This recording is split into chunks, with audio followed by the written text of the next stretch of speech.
before you cut your pattern, you want to determine what size you actually are. Each pattern company has their own sizing system. So you might be, if you're normally a size 10, you might be a size 8 in one, a size 16 in another. Don't get upset if you might be 2 or 3 sizes bigger in your sewing pattern than you are in ready-to-wear clothing. The first thing we want to do is take the bust measurement. So we have 3 vital measurements that we compare to our sewing pattern.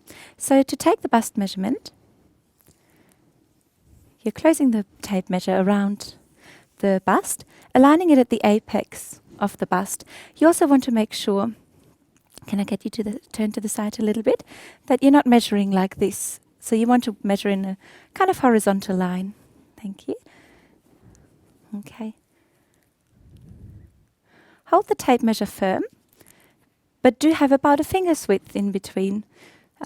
Once you've taken that measurement down, you can go to the waist measurement.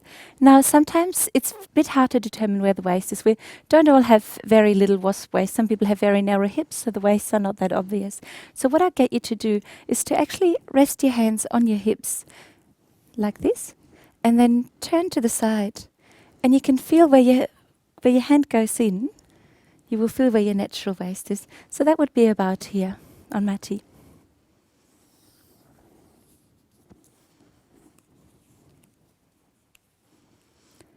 Now, I always ask the person I'm taking the measurement from to take a deep breath in and out. And then in an unguarded moment, I'm going to take the measurement, again having about a finger's width in between. The reason being is that even if you don't want to, you will end up holding your breath and sucking in your tummy, which might end up in a garment that's just a little bit too uncomfortable, especially if you've just had something to eat. The next measurement we're taking is the hip measurement. Generally, the hip is about 22 centimeters, between 22 and 24 centimeters below the waist. However, because we're all different, your hip might be, we want to take the widest part of the hip, so that might be down here, like for me, a little bit further up, right in the middle. So just take your tape measure and slide it down to wherever the widest part of your hip is.